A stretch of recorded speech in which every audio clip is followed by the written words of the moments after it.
gihe uriya mubyeyi n'uriya meya nge nubaha nk'umunyenyanza ku gicumbi cy'u Rwanda, abanyarwanda bari hano batasanzwe banabizi, hara niho hahoze kapitale y'u Rwanda, numwe mu mijyi igera muri ingahe yunganira Kigali, kugira ngo hayobore imyaka ingana kuri igera muri 9 uyobora kariya karere ka Nyanza, hahoze ari mu Rukari, mu iwabo w'u Rwanda, iwabo inkomoko y'u Rwanda, nuko ubushoboye, nuko yaragerageje.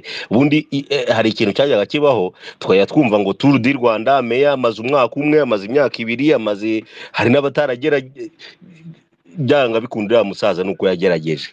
Ariko kugira ngo agire gutya nyerere, abanyarwanda tujye tumenya gutandukanya ikintu kiyitwa ikosa n'icyaha.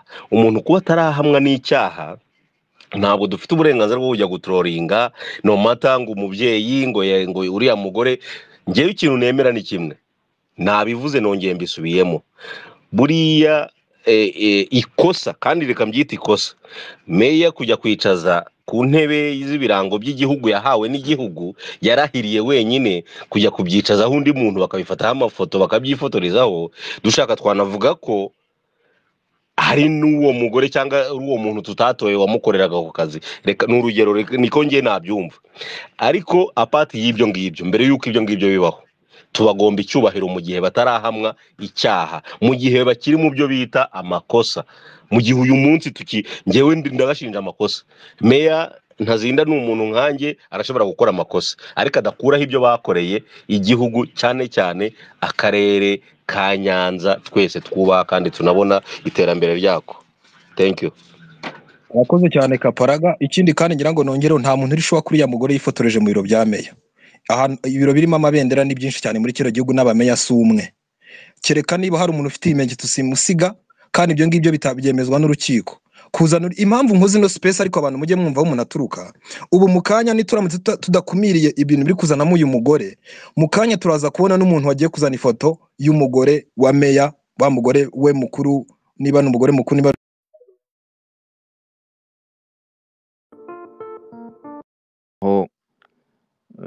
meya akaba yari yahanye appointment nabita inshoreke, then kuri wa mwanya agomba kwicazamo madamu wa nyawe, akicazamo inshoreke.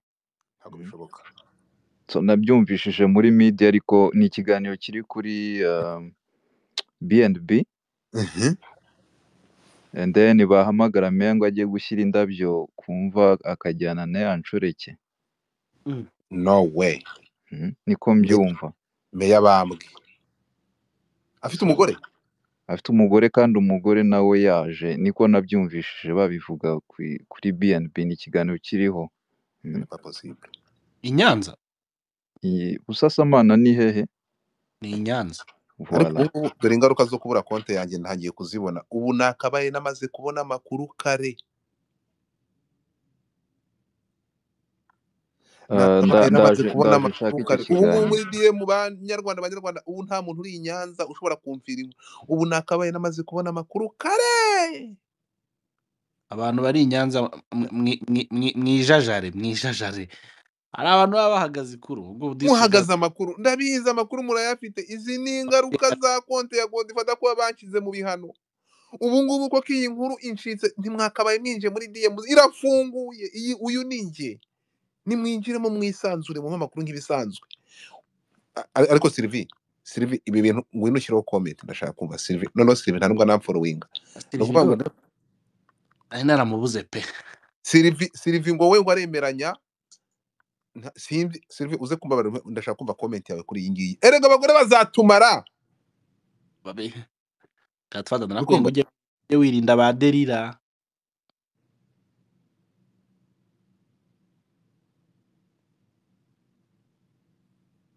Uravuze ngo Ye wirinda baderira. no, nukuvuga ngo hagati aha ngaha nuko tutaramenya. Reka nze numve ukuntu uyu ngo aranyandikiye ngo kamanze ndore. Aranyandikiye ngo yego ko Sylvie arivuga ngo nukuburinga uyu mugore. Amafuti ni umugabo.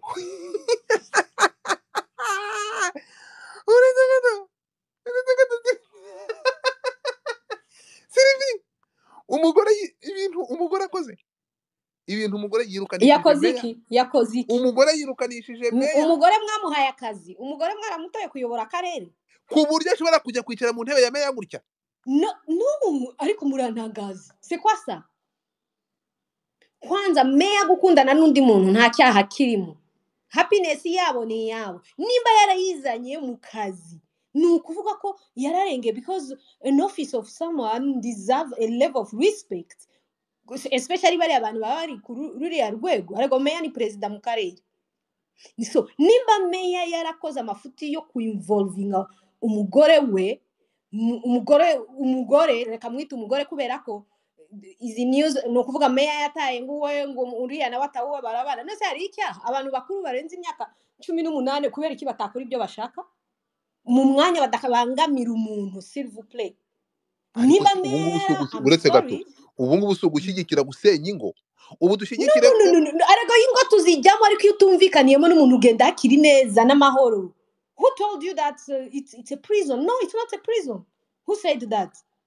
Whatever. See, by the way, ibintu by'ingo by'abantu nta nubwo biba bitureba. We should not even come to discuss people's home and wherever in space is be personal. Someone's home. It's personal. Uravuze ngo iyo nkuru yangaha babikemurira muri ribe twebwe nibyo bazanye mu office kubera office ya meya ni office y'akarere ni office y'umuturage tuyifite all right twese meya ntabwo ayikoreramo amafuti. However, relation ya meya n'umugore wese ashaka mu karere ni uburenganzira bwe mu mwanya tica amategeko ya leta. No, écoute, nimba yica amategeko kwitwaza ububasha ufite ukajya gusenya urugo rw'undi mugabo bihindutse uburenganzira gute Sylvie? Can I finish to talk? Can you try to say ko wasobanura ko neza umugabo meya afite uburenganzira bwo kurongora ahantu sifuzi y'akarere ku buryo uvuga ko afite uburenganzira bwo na ministre arongora meya se kuki udashaka ko arongora? Please, ibi bintu ndimujye mwigira abanyarwanda cyane kuri byo. Let's say the truth. Affairs z'umuntu biramureba ariko kameme niba meya yaramuzanye yivanga mu kazi akazi ariko ba meya baradusavinga s'il vous plaît. Ni ukuvuga meya yaje kutuvangira in case njye ntabwo nzi histoire sinshaka no kuyimenya ariko bikeya nziho uyu mugore muri kumubulinga uyu mugore hari umuntu wamutaye ngo ayobora akarere none yagiye kwicaza uretse gato uyu mugore ari gutwitsi no hari ikintu uri kwitiranya uyu mugore yaragiye ajya mu ntebe y'ibiro bya meya urukunyumva ariko ndahagera none si intebe yifotorezamo uretse gato avuye mu ijuru si meya yifotorezamo arangije kwifotorezamo amafoto yatwara kuri social media njyewe hazagira umuntu umira mu birabyo ni kubera ntamenyana n'abakomeye nzafata amafoto nimara no kuyifata ni posting njyana aho nshaka nta kosa rihari kufatira foto ahantu nagira amahirwe nkagira no mu biro bya meya nta meya nziranye nawe ngo nzaje kumusura s'il vous plaît. Uyu mugore yafashe foto nk'ukuntu buri muntu wese yayifata icyo ni kimwe ariko se uwo mugore ninde wamuhaye access muri yo office ni meya kubera relation ntashaka kuvuga hano tutagomba no kumenya itana tureba abanyarwanda tujye tujya muri dossier tureba dossier z'amanyumba y'abatu Godfather ni affaire zabo in case it's not disturbing the security of people. Nukuvuga iyo mvuga security aregaho meya natangira nawe kugendana nabo mushaka nibiki inshingano ze zo mu rugo ntazikore umwana wakarwara bwaki iyo ni security y'umutekano w'abaturage aho ngaho hari twakwinjiramo ko peut-être abana be babuze school fees cyangwa iki barwaye bwaki ari kugenda hari ariko kuba meya yakundana n'uwashaka n'uburenganzira bwe ariko meya nta burenganzira afite bwo kuza kuvanga akazi n'ibyo bindi happiness zo ashaka. Noneho tugarukiye ahanga uwo mukobwa wafashe foto mu office ya meya nta cyaha yakoze kwanza hari itegeko igihugu rivuga ko no si cyaha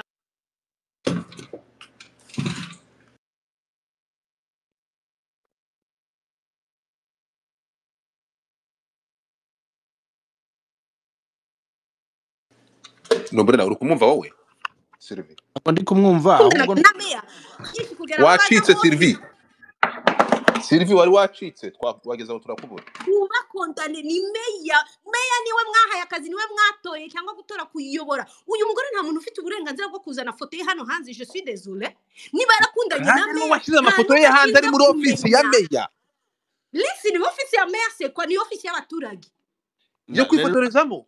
meya agomba nta nubwo Godfather nta nubwo ari meya gusa buri muntu wese muri ofisiye agomba gukora ibijyanye n'iyo office akayiyubahishiriza kubera muri kontra baba bamuhaye biba biri clair ibintu ashinzwe gukoramo ngewe wumve kubera ikindi kuvuga uyu mugore simuzi by the I don't need even to know them but I feel it's unfair to come here kandi bino bintu bikunda kuba iyo umugabo yakoze amafuti mukadraginga the women around now everyone is posting that woman if that woman loved the mayor ni affaire yabo babiri niba meya yarakoze amafuti iyo affaire iyo affaire yo gufata uretse gato iyo affaire yo gufata ibiro by'abaturage cyangwa ibiro bya meya bakajya kubyifotorezamo none ni kosa ryande ntabwo ari kosa ry'umugore no je suis ni kosa ry'uyu mugore ni kosa ry'uyu mugore wagiye gufata office itari yakaje kuyifotorezamo akaza kubisaka meya n'umwana reka nemeranye nawe ko wowe wemera ko kurongorana barakuze bose nta kibazo kubera ko uyu mugambanyi w'umugore uretse gato kubera ko uyu mugambanyi w'umugore yagiye kuraburiza akajya kubishyira hanze yicaye mu ntebe za meya iyo muvuga kurongorana mwese hano hari umuntu wamufashe barongorana ariko se bibaza ko inkuru zipfa ko ngo iki burimo aregaho umuntu akoranye n'umuntu ndi kwinywera kafe ahangaha Sylvie niba muri kumwumva neza Sylvie barashaka gufata meya akaba wagira umunyamakosa umugore agahinduka no ninde wabishyize hanze bikukubaza ngenda kubwira meya rega abandi meya uremera ko umugore ari Delila Can I talk? Yego ariko wemere ko umugore ari Delila uku kwezi nashakaga kuvuga ntavuga cyane so ntutume mvuga cyane uravuga bityo kuko niba ushaka kuvugira uyu mugore biraza kukugora Sylvie emera ko uyu mugore ureke katujyane gato maze leta muting amayike Sylvie reka tubigenze gutya ntabwo amakuru ari kuva mu mihanda nuko uyu nguyu yari inshoreke kandi yari umugore ufite umugabo mujye kureba ikiganiro cyakozwe na Ntuza uyu mugabo wo muri Ntuza ninde bamwita nde Nobrena uyu nguyu ukora kino kiganiro muri Ntuza babyita gute ufite studio bamwita nde afite ikiganiro cya burakengo niba yakoranaga na Ntuza yakoranaga n'uyu mugabo usiga gukorera kuri YouTube umugabo oswakimuse aba YouTubers no ntabwo ari YouTubers aba YouTubers bazanye ikiganiro ngo bita ngo niba ari gute ngo burakeye ikiganiro bamwita Joseph ni Joseph ndi buryohe uretse gato Sylvie uretse gato bamwita Joseph umutipe bafite ikiganiro yakoranaga n'uyu mutipe uyu mugabo usigaye utanga ibiganiro kuri Ntuza yakoranaga na bamwita nde ni umutipe uri seri gukora ibiganiro afite studio ajya tumira ba minister bamwita nde non oya ubwo si ibyo biri kudutera umwanya wa okay reka icyo cyo kugana iki nashaka kwereka reference y'ikiganiro bakoze kirambuye uyu mugore yari afite umugabo Sylvie sibyo uyu mugabo uyu meya yari afite umugore Patrick aguhaye headline y'uburyo yamufata akaba ari we ajyana no mu birori uyu nguyu nyiri maguru uyu mukobwa uyu mugore tugenda gato Godfather yitwa Hakuzumuremyi thank you so much Hakuzumuremyi kiriya kiganiro bakita gute Hakuzumuremyi mugende muri bagikoze ikiganiro kirambuye baracukumbura bahamagaye abantu b'Inyanza batanga amakuru Sylvie ndashaka kumenya ko gusubiza ijambo uyu mugore yari afite umugabo uyu mugabo meya yari afite umugore bikavugwa ko yari amaze kumugira ari we yacyana abantu hose reka twemere ko gusambana ku bantu bakuze niyo baba bafite abagabo bazironga baryohanije bitafite uko it's okay reka twemere ko nta kibazo hanyuma uyu Delila uje kuvugira ushaka kuvuga kwerekana ko meya yakwereka bitwaye muri office kubera iki ibyo byose bakoze uyu Delila byabaye ngomba kumva atagomba kunyura agomba kuraburiza agafata amafoto yicaye mu ntebe ya meya hano kwa kurisha umugore wa meya umutima ni nka message ashaka gutanga agafata amafoto yicaye mu ntebe ya meya agahita kuri social media tukabimenya wivuga ngo twazanye amafoto y'ura mugore hanze ura mugore ni wishira amafoto hanze kuri Facebook aragenda afata amafoto yicaye muri office ya meya aragenda ayashyira ku karubanda uravuga ko uyu mugore ahubwo atari we ucishije meya umutwe n'ibiki cyari cyo meya ari gukurikiranwaho ariko turabimenya ahubwo ura mugore yahozaga no ku nkeke meya kugira ngo meya ajye abamugendana ahantu hose ugize ngo iki ura mugore ukuvuga ngo ura mugore akunda nyine abantu b'abagabo bakomeye yahozaga ku nkeke meya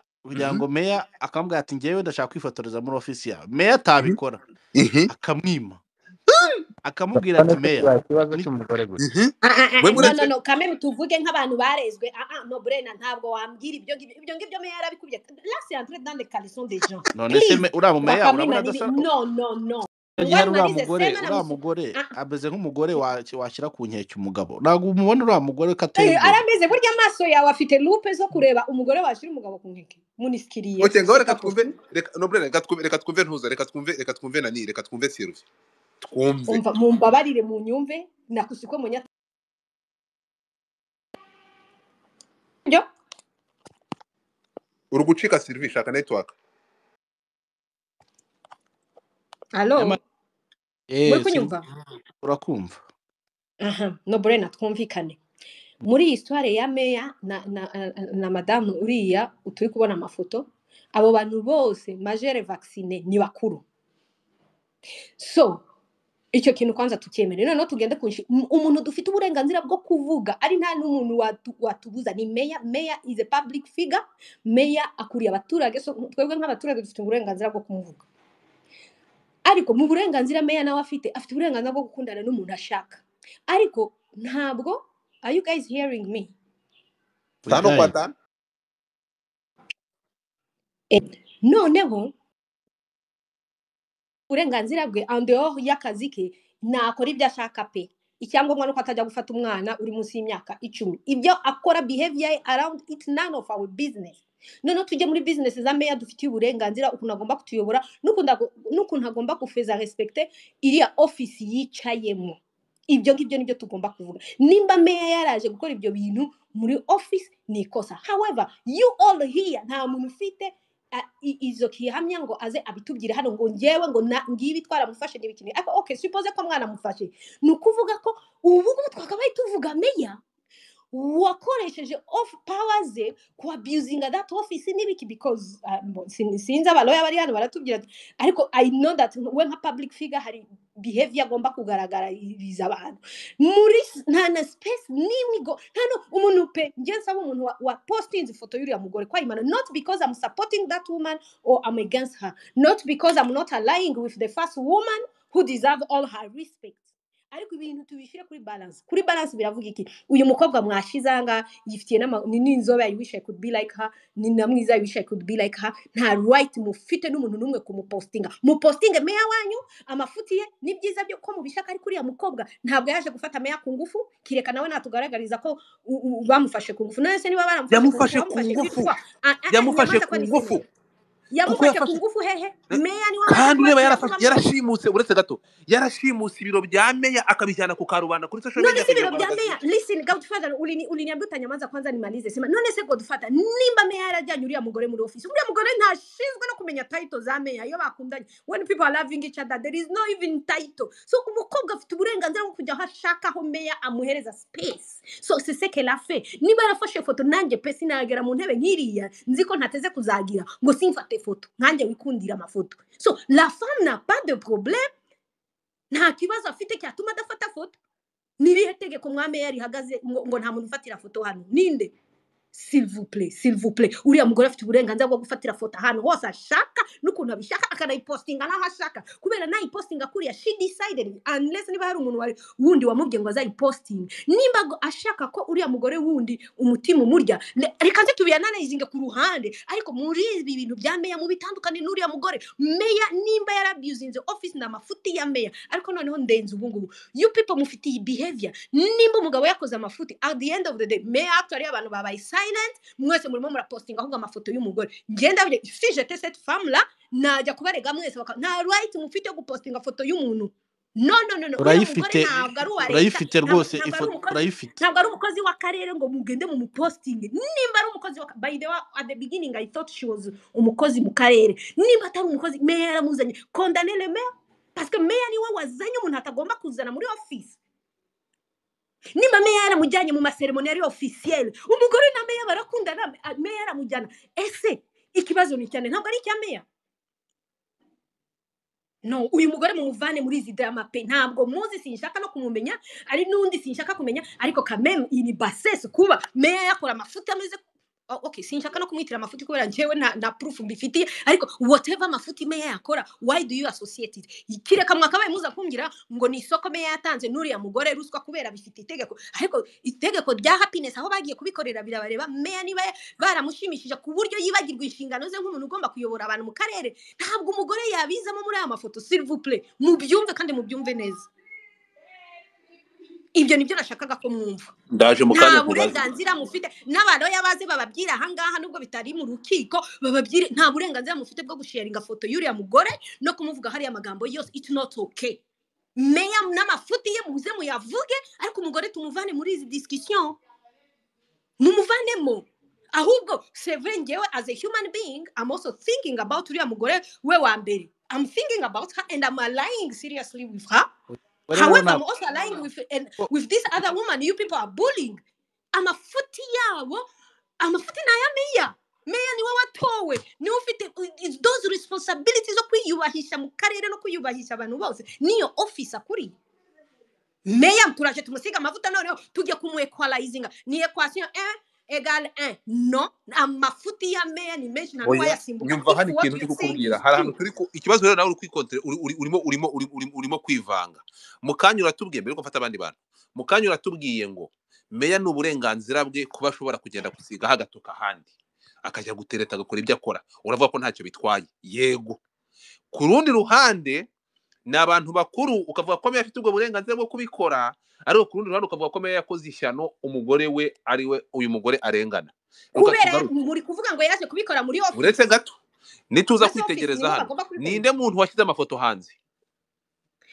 Ariko uriya mugore afite uburenganzira bwo gupostinga foto. Njyewe se nagiye kwa minisita ngafata foto there is no problem.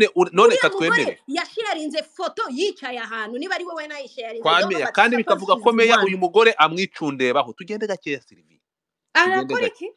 Amwicundebaho cyangwa amurongora, barongorana kandi bakarongorana. Kese numbwira ko umugore n'umugabo Sylvie, umugore n'umugabo, uretse gato umugore n'umugabo abantu bakoze mariage bafite kujya gusambana hanze, ibyo ngibyo ntabwo bigize icyaha, birakwiye.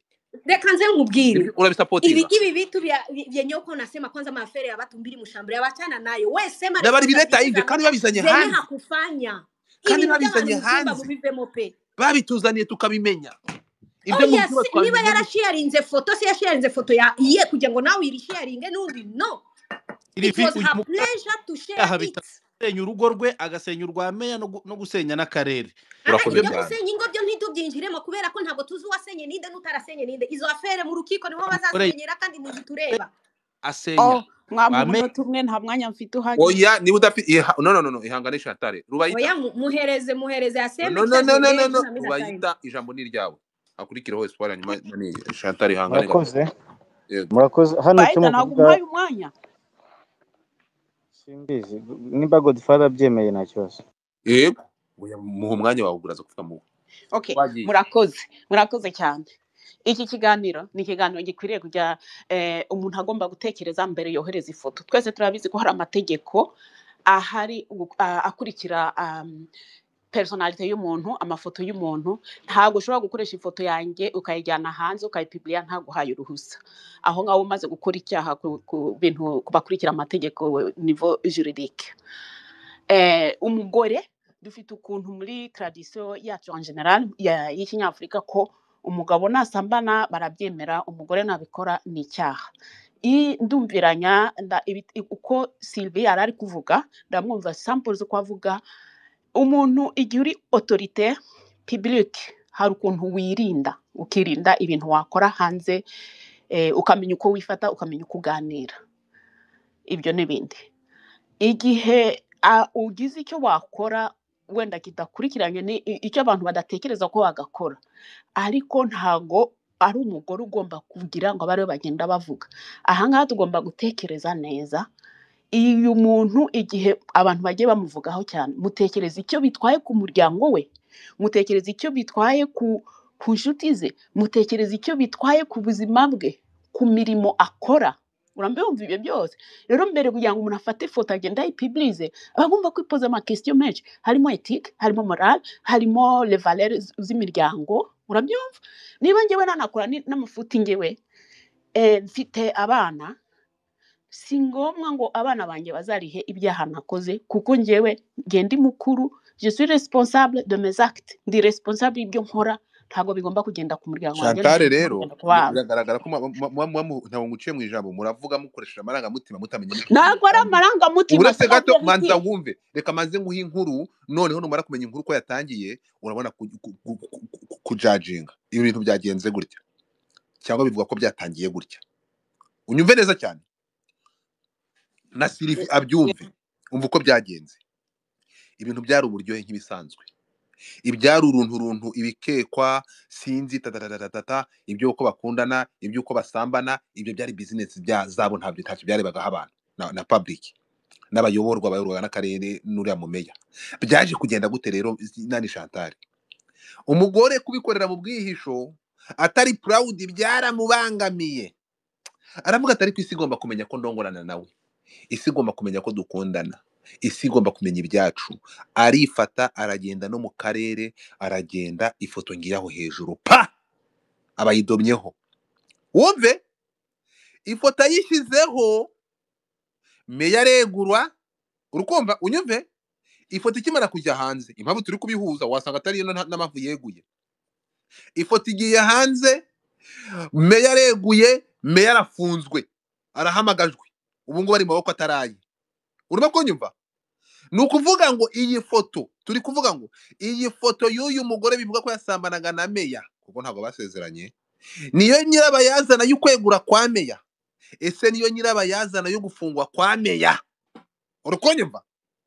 Mureke kuza ngo muvuge ko abantu bari guharabika uyu mugore. No, umugore ibyavugwaga n'ibyakorwaga byose ntabwo ari business yacu. Kurongorana nabo ntabwo byari business. Ariko aho umugore afata iyi foto ye yicaye mu ntebe ya meya, meya reguye, meya arafunzwe. Urimo kunyumva? Muri kumva? Ntimwongere kuvuga ko abantu bari gukoresha ifoto y'uyu mugore. Yanda kumva lakini ngewe uretse gato. None ni gute bitari inkuru niba umugore ashobora gushyira ifoto hanze ya meya, meya agahita yegura, meya agahita afungwa? Uri kunyumva? Aho ngaho niyo mpamvu turavuga ati umugore abaye Delila. Delila yafungishije meya, Delila ibyo ukoze biragatsindwa. So nukuvuga ngo munyihanganira. umva ibyo byose biteye agahinda. Ntiwongere kuvuga ko abantu bari guharabika uyu mugore. Umugore yafashe meya, uretse gato. Nukuvuga ngo inkuru iteye itya, umugore apostinze ifoto ya meya, meya ari mu meya regura, meya ahita afungwa. Ubundi ni kugura itangira ni kwimeze. Umva Godfather, nawe ntago ba paparazi, kuko ibintu bye hayigo kuba paparazi. Iyi ni inkuru yakasamutwe. Umugore ashize amabanga ya meya hanze, meya regura ahita afungwa. Uretse no nkubwire niwongere kugaragaza ko turi gukoresha amafoto y'uyu mugore kandi umugore ari we washyize amafoto hanze bikaviramo meya kwegura no gufunga. Sikia Godfather, sikia. Igihe bataragufata kuri umunyacyaha ntago bagufata kuri, igihe bataragaragaza preuve y'icyaha wakoze ntago uri umunyacyaha. Urabyumva? Kwicara mu ntebe y'umuntu ntago kuvuga ngo wakoze wabaye umugore w'umuntu. Iyo ngiyo ntago ari preuve. Preuve igaragara ni igihe umuntu afashe DNA ako kanya akayigaragaza. Naho ibyo ngibyo ngewe ndavuga gukurikirana n'amategeko yanze mu gihugu ntuyemo. Ibyo ntabwo byatuma umuntu afungwa. Kugira ngo ufungwe haba hagomba kuba hariho amapreve agaragara, kandi amapreve agaragara kenshi ni igihe bafashe examen, abadokiteri bagafata examen bakareba ko hari ikintu cyabaye bakabigaragaza. Naho ubundi ijambo ku jambo mpeniye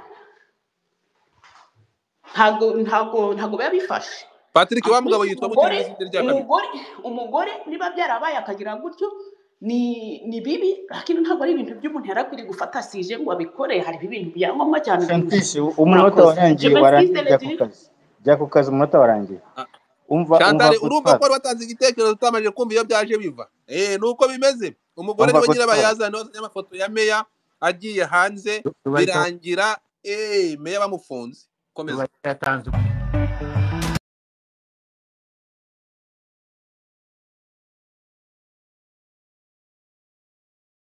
Yego, ikintu hano ntabwo ari wowe umwanya wawe utanze. Reka Espoir avuga. Sawa.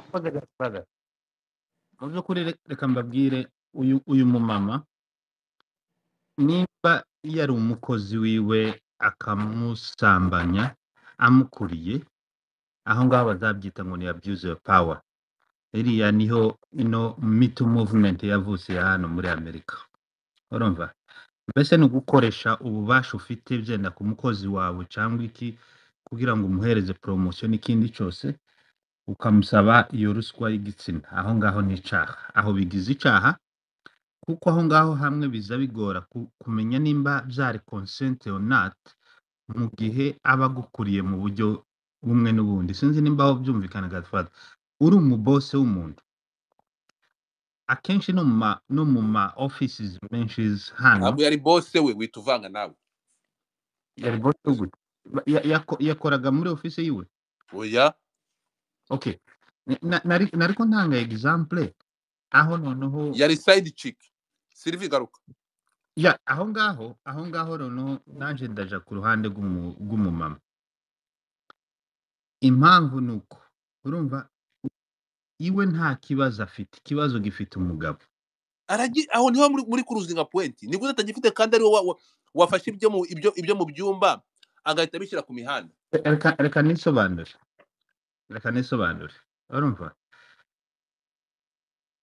uyu mumama kugira access kugera kuri office sinzi hano byenda sinzi mu Rwanda ariko hano kugera wabonye audience ahantu kwifotoza yuko wari uri kumwe na mayor cyangwa no muri office ibyo ni ibintu biri totalement normal muri bino bihugu aho niho muri cruising point espare ko mutazi inkuru kandi ni ikibazo cyo kujya mutanga ibitekerezo mutabanjije gukurikira inkuru umenye uko byagenze ibyo uretse gato ibyo nta kibazo kirimo umva ahantu hari ikibazo nahangaha urimo kunyumva uyu mugore byari bisanzwe bivugwa bijujurwa urukunyumva kwa uyu mugabo urukunyumva uyu mugore ufite umugabo asambana na meya unyumve neza cyane nakubujije noneho ariko nta evidence wenda ni umuturage urukunyumva cyane nta kimenyetso cyari gihari urukunyumva cyane kuko okay barahura wenda yagiye ku rusengero nyamini mu kwibuka n'ahandi akaba ari ashyira imbere nta ibyo ngibyo